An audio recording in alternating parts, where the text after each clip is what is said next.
Well, hello. This is Q&A number 65. And we have been asked, well, this will probably take the whole time. We've been asked how we met. So it's quite the story. We'll start with, we'll try and keep it to 10 minutes, 15 at the most. But we'll start with, well, let's see. Let's start with me. Well, let me start it, and then you'll start it. Okay. Your end, and then... Okay, so, to kind of set things off, my dad would always have us give him our money when we worked. So I graduated from high school, and I got a job at a sewing plant. And we would give our money to our dad. He would come pick up the check every Friday. But I would save $1, and I would go to this dance.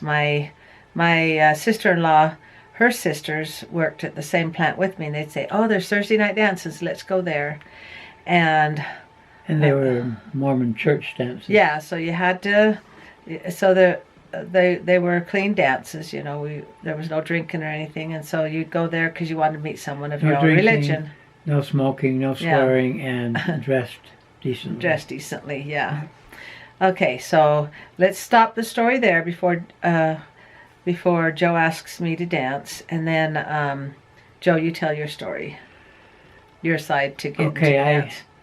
We've referred to these dances as the Thursday nighters because it was a regular dance, and it was held in a really nice place, room for maybe 100 or so people, room for a lot of people, and I'd been going to them for quite a few years, and quite a few means like 4 or 5 years. And I had so when the pretty girls would come in, I would always rate them in my own mind, like first, second, and third, and fourth, according to how much I wanted to dance with them. And if somebody snatched up the first choice, I'd immediately go to the second choice. Anyway, so that was my plan. Then I saw a girl walk by.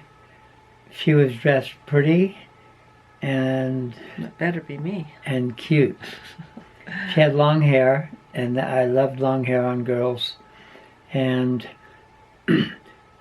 usually the girls go in a little crowd, and it's kind of awkward to pick a girl out of a crowd. In other words, if she's in the middle... The one hidden way in back. Way in back, and you say you want to get to her, you literally have to look at somebody, and they kind of smile, and you say, "Excuse me, can I get by?"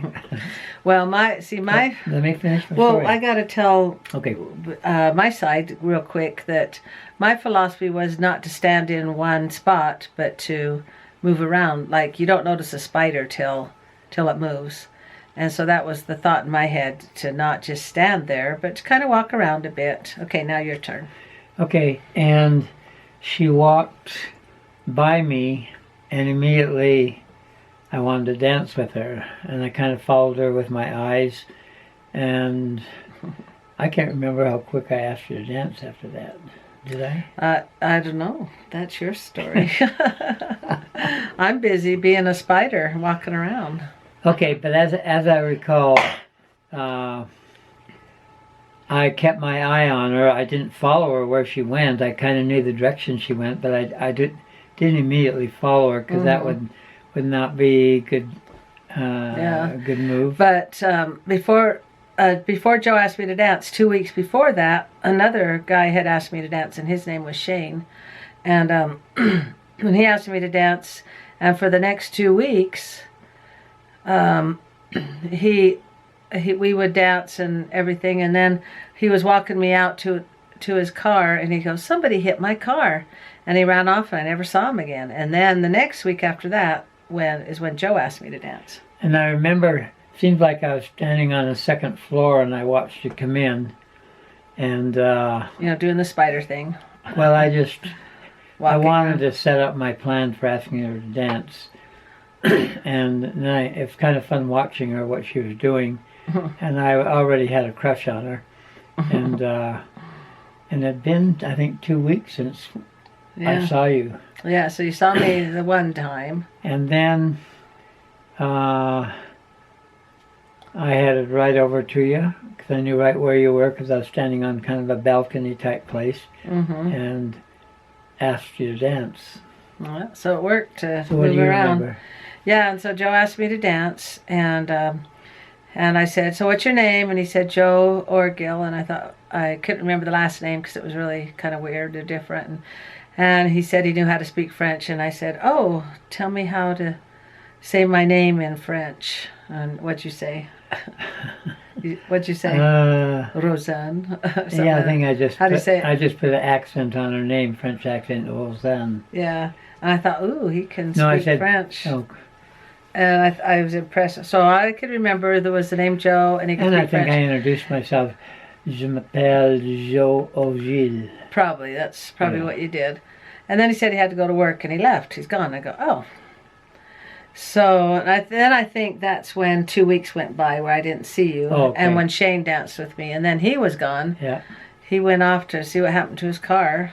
And so then 2 weeks had gone by, and then you came around again. And then you came and asked me to dance again.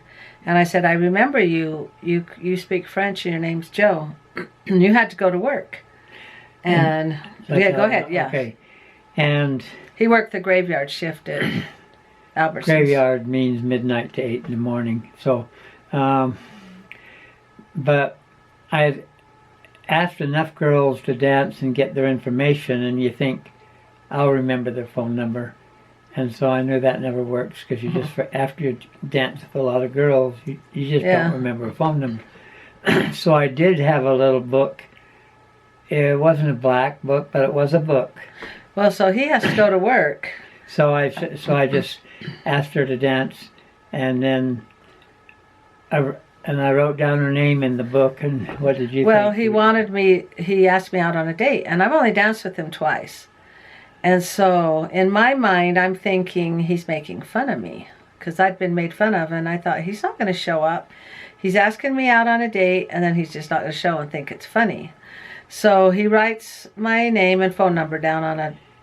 Didn't you think something like, oh, he thinks he's cool I know. I with thought this little book? Yeah, I thought, oh, he's just writes girls' phone numbers down. He's got his book ready and everything, and says he's not going to show up. He says, well, two could play at this game. So Joe. And that's when I asked, what's your address? How do I get to your house? And I said, see, I'm still thinking he's making fun of me because I've never had boys pay attention to me, and because we were made fun of. And so I said, well, I don't have an address. And that didn't bother me at all to hear that because I don't know, it just didn't bother me. And you said, well, give me some kind of clue. And I said, okay. I said, I live in Highland, and Get off at the Alpine exit. And get off the Alpine exit. He says, well, give me more information. And Joe was trying to go to work.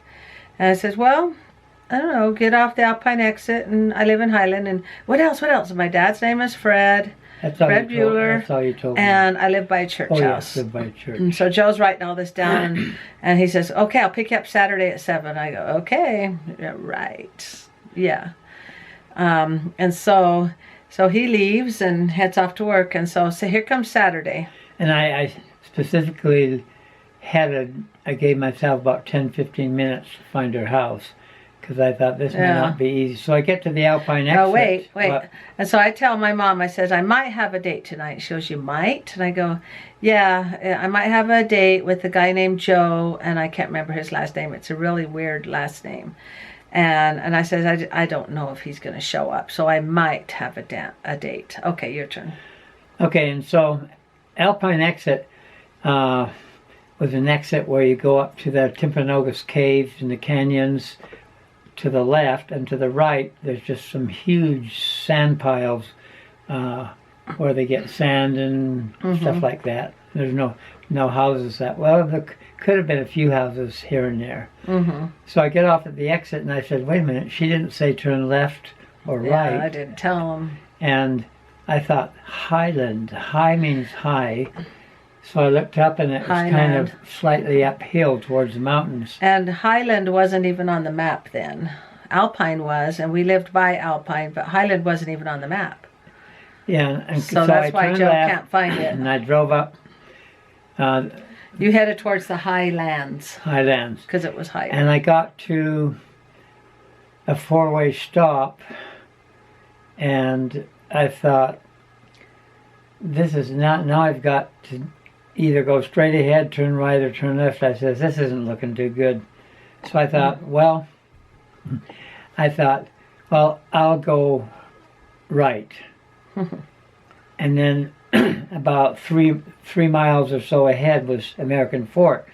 And I thought, this isn't looking good. So he drove past Highland So into American I Fork. did not see any sign that said entering Highland or anything. There weren't any Highland signs. Okay, so I go 3 or 4 miles, and I thought, this is not looking good.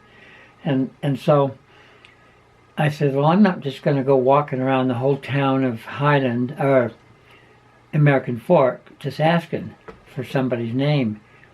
And so I decided to go back the other way and maybe see. So he heads back north, the way that he'd come. Maybe there's a church or something. Didn't you ask somebody at the gas station? That's what I was going to tell you right now. Okay. So I go into a gas station, and I got the attention of one of the guys sitting out there eating some food or something. And I said, does anybody know a guy named Fred? Fred Buhler. Oh, Fred Buhler, yeah. Mm-hmm.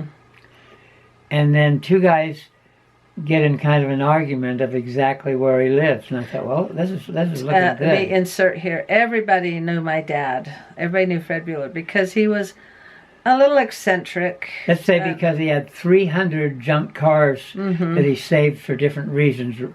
He had relics. He had cars that were worth a lot of money. Yeah. He had Everybody knew Fred Buhler. buses. He had refrigerators. But Joe didn't know this. He didn't know. And I live in this little cinder block home, and I thought, he'll run as soon as he sees the house. He won't even come in. And said, if he really wants, I guess if he really likes me, he'll find me. So I come all the way back. And get past how the house looks. So I get all the way back to the 4-way stop. And I said, well, I'll just keep on. No, the 2 guys. The 2 guys, yeah. They said, well, you're going to go left up there a ways. They didn't say how far. And I said, well, that sounds good. So I was looking for a left-hand turn road, but the road that she was on, it was just a really small road, and I didn't consider that a left turn. So I got the 4-way stop, and I kept going, but to the other town called into Alpine. Yeah, and then I thought, wait a minute, this is not looking good at all. See, there's Alpine, Highland, and American Fork. So he's gone into So I turned around, Fork, came back to Alpine. past the 4-way stop, and then I thought, well, I'm not going to go all the way to American Fork where that little cafe is and start asking them again. So I thought, here's a good place to stop. I'm just going to ask. At a house? It was at a house on the left-hand side. And I said, I'll just ask him there. And so I went over to the house and knocked on the door, waited a minute or 2, and a little girl came. In my mind, she was like 8 or 9 years old. And I said, excuse me, I'm looking for somebody's house. It's Fred Buhler. And she says, and she got kind of excited and says, I know where he lives. Yeah, she knew. And she got on her tiptoes and she said, I think you can see the cars from here. And I thought, see the cars? What does this mean? You think, is he a car dealer? Or? And I say, well, so am I just going to go right, turn right? Yeah, he says, that right there, you can almost see the road. Just go right there. So I went up there, went all the way down, and I didn't see just a house here and there, a few very rich houses, farms, a few farmyards, and I didn't see. Our house was tucked behind a lot of trees, so he drove right past it. And well, then I missed the church and drove right by the church, and I went another half mile, 3/4 of a mile, and I said, I don't see the church. Because I said I lived by a church. And so a car is coming towards me. I put my hand out the window to flag him down, and there was a lady. Was this at the stop sign, or how'd you get her to stop? It was past the stop sign. And she just, so you wave her down. I waved her down, and I said, I'm looking for a church. And she kind of smiled and says, okay, that's just down here, just just a little ways. And I said, well, I'm actually looking for Fred Buhler. Says, oh, yeah, I know Fred Buhler. Happened to be my dad's sister, my aunt. And they live next door to each other. She was smiling by that time. She was guessing I was there to figured pick you up. Yeah. And so I went back. Did you say my name or just Fred's name? No, I just said just Fred Fred. Buhler. Okay. So I went past the church, and there was only one little white house. I think he said a white house. Mm-hmm. I probably did. Little white house. So I went past the church again, looked to the right. There was that little... I get choked up there. We're sweet, huh? There was that little white house, and cinder block house. Yeah, I gotta get a picture of it. And I was worried he was gonna run when he saw the house, but there's the house, the little cinder block home. That's what Joe walked up to go find me. And so walked over a little creek, had a little boardwalk over it. Kind of broken the sidewalk. And I knocked on the door, and I didn't think a thing. I didn't think it's a cute house. It's not a cute house. It's an old house. I just thought, I finally found it. That's all I was interested in. Now, it was then when your brothers and two sisters ran out, and I thought it was you. Yeah, well, I told my mom, I said, I might have a date, and you were supposed to pick me up at 7, and it was about 7:20. Yeah. So you're only 20 minutes late. And what did you feel when you walked in and my mom came up and she came and answered the door? It was actually a feeling when the following week when I picked you up and she walked outside, I had a deja vu feeling that I knew her and I knew the family and I knew the house. It was a strong feeling. It was a good feeling and a strong feeling. Yeah. And so I went in there. I think you weren't even dressed. No, I was. This was another time, but but I went now. I think I answered the door, and or my mom answered, and then you walked in, and I said, "Oh, he actually showed up," and and I said, I thought you looked real nice. You had a blue jacket on and stuff, and we went. I bought that. I even put some little studs on it. Yeah, kind of from the hippies pretty. days. You know, you put those studs on. So Joe was a stud. And so he finds my house, and that impresses me. I thought, well, he's not making fun of me. He actually really wants to go on a date. So we go out and see a play called The Man of La Mancha. So on the ride there to the play, we're kind of getting to know each other. And he says, so how old are you? And I said, oh, I'm 18. And I said, how old are you? And he says, oh, I can't tell her I'm 34. She'll never date me again. So he says, I'm 27. And I thought that was old. I thought, 27? Wow, that is old. No, I thought immediately I wanted to date her, and I thought, there goes my chances of dating her. Yeah, when he found out I was 18. Back then, the dances, the cutoff, they didn't have a cutoff date year, so they would let the 18-year-olds go in.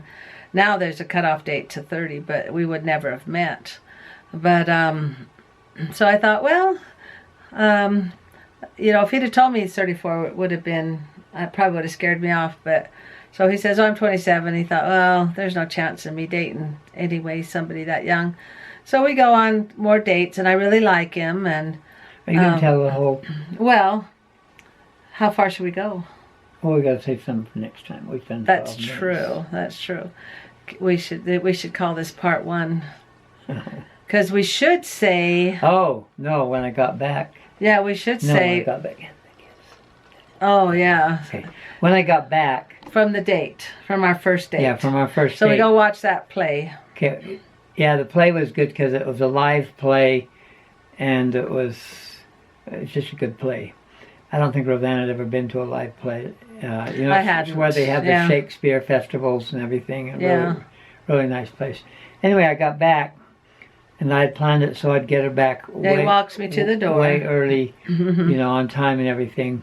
And I'm about to take her in, and I thought, it's the first date. First date. First and kiss. Without even thinking or planning, I just kind of pushed her, not pushed her, but brought her to the side of the house, reached over, and gave her a peck on the lips. Just real quick, like... And I said, That's in case your dad asks if I kissed you or not. Yeah. And so I walk in the door, and my dad says, "Did he kiss you?" And I says, "Yeah." He gave me a little peck, and he said, "This is in case your dad asks." And my dad laughed. And so you instantly had an in with my dad. And so Joe would come down every day. Do chores, yeah. Yeah, he'd come down every day and learned how to feed chickens and we had chores to do. Feed goats, and they have wild horses. They only ride during the summer, and my dad, he doesn't mind boys coming around if they help. If they keep us from doing our chores, the boy was gone. Dad would get rid of them. But if they helped, then Dad would let them stay around, and Joe would work the graveyard shift, and he'd come around every day. With you. We planted 10 acres of tomatoes. 10 acres is a lot. And we'd plant the tomato plants, and Joe would come down and help. And if you want to know how much 10 acres is, if you have a house, you buy a house, the front yard and backyard might be, if it's good size, a quarter of an acre. Yeah, and put 4 of those houses together, that's 1 acre. And then you have 10 acres. 10 acres. Yeah. 10 acres. Anyway, so we'll call this one Finding Rosanne. But we want to tell them about you getting home. You went to Europe, and tell about him coming back home so we could even meet. That's a whole story in itself. But we'll quit right then, and we'll call this Finding Rosanne, and then we'll go back and tell how Joe gets back into America, because he gets mad that he can't find a girl, so he heads off to Europe.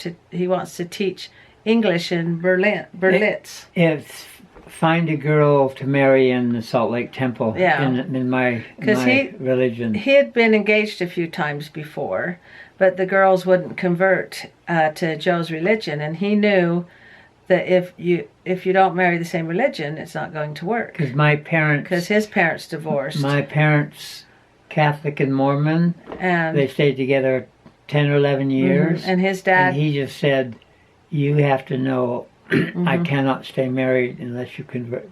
Because we were getting to the age of 8 or 9 where you're supposed to be going to church. Joe and his brother. And so when you have kids, you got to decide, well, what religion are you going to be? So anyway, we'll have to tell that story next time. But we'll go ahead and quit with that one. How long did we take? Okay. I was looking for the quote, so I had to turn the camera off. Okay, so we're going to go ahead and end with that. That was a lot of fun telling how we met. And that was 42 years ago. So I've got a quote here. It says, if a man smiles all the time, he's probably selling something that doesn't work.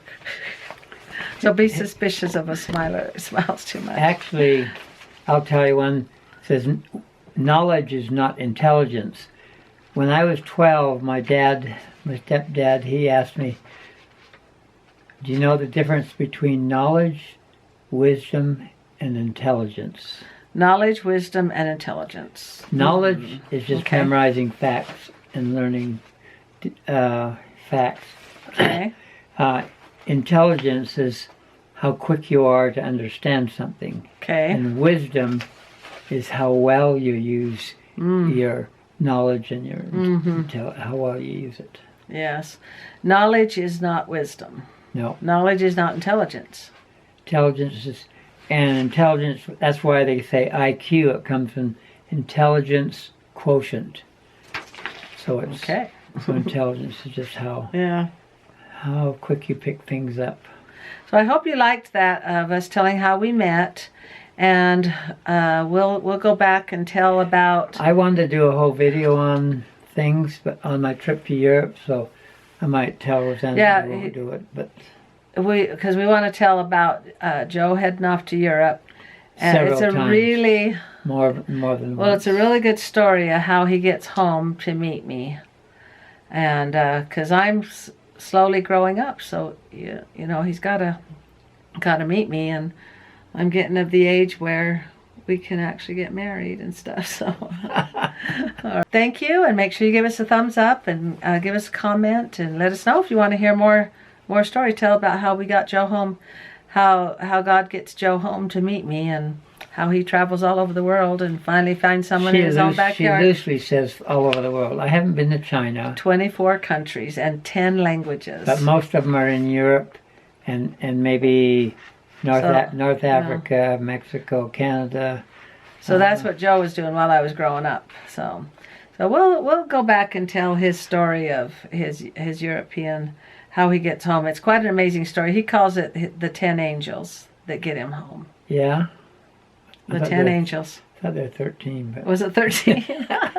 Okay, however many angels it took to get him home. Okay, there are people that come out of nowhere and do some good for you that it seems, in your way of thinking, it's like God sent them to do a certain thing for you, and then they just disappear. You never see them again. Yeah, well, they're just people that helped Joe along the way getting him home.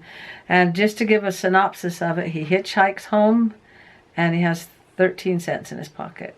Okay, we'll end it there, leave you hanging in suspense. And the hitchhike was from New York City to Salt Lake. Yeah, and then how he has to get across the ocean and get home, and how he gets home, because he wants to teach languages, teach English. So we'll end here and then continue on later. So, okay, thank you, and good night, everybody. Good night. It was a me and one that I would find you. It was a me and one you'd be mine. It was a me and one that you would leave me. Out of a million, I guess I was the one. When I saw you, I knew I loved you from the very first time. Then you touched me